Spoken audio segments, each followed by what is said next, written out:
Hello. So this week, building on the idea of fulfillment and making sure that we're making the most of each working day, whatever our sort of circumstances in terms of approaching situations with a positive outlook, looking at our perception of what's happening, looking at approaching questions consciously and really engaging in what we're doing in the moment rather than worrying too much about the sort of bigger picture all the time.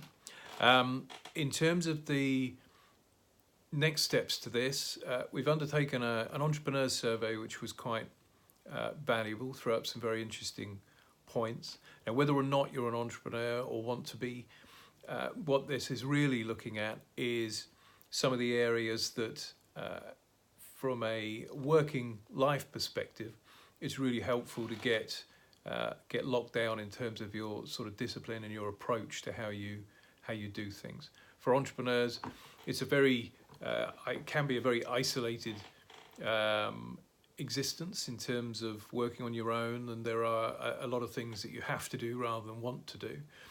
So having approaches to that to make sure that you get the sort of fundamentals done is really important.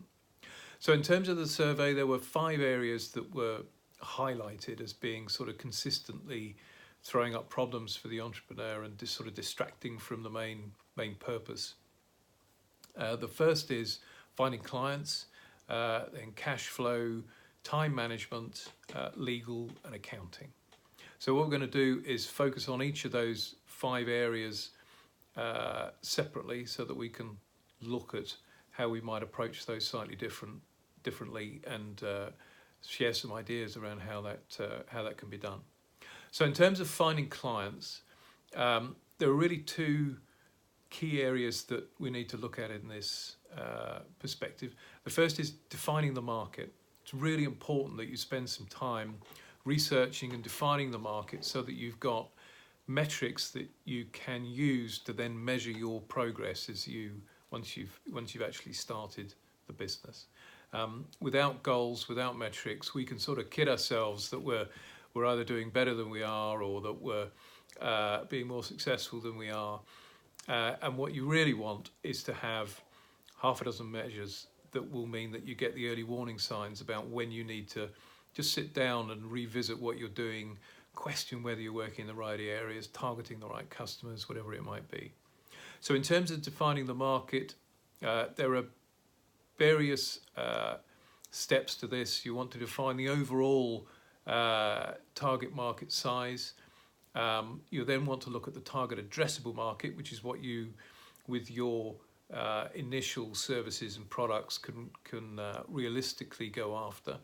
And then there's the serviceable obtainable market, which is the most important measure, which is what you actually expect to be able to generate in terms of targeting your market with your initial set of offerings.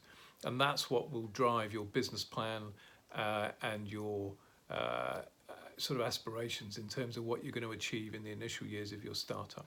So it's really important to spend some time building that up. It's not something you're going to get, it's not a right or wrong. It's very unlikely that you'll absolutely nail that in terms of what you then go and execute on.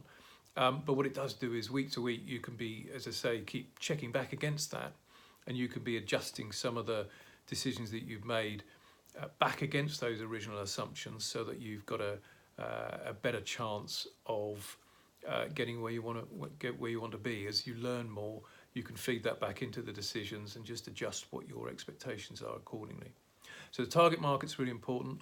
The other one is around your customers themselves. So there's an approach called customer persona. So you can define one or more of these, but the idea is that you almost develop a sort of caricature of what your target customer might look like. If it's in a big company, then it might be around a particular role, or if it's around the consumer market, it'll be around the type of person that you want to be able to get your services or products in front of and who you expect to engage with. And that will help you figure out how to actually get your messages in front of the right people and what sort of messages might work. So again, a really interesting area to look at and to spend some time on.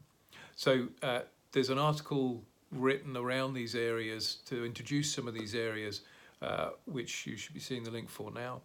And if you've got any other questions, please don't hesitate to get in touch. Otherwise, I will sign off now and see you in the next video. Thank you.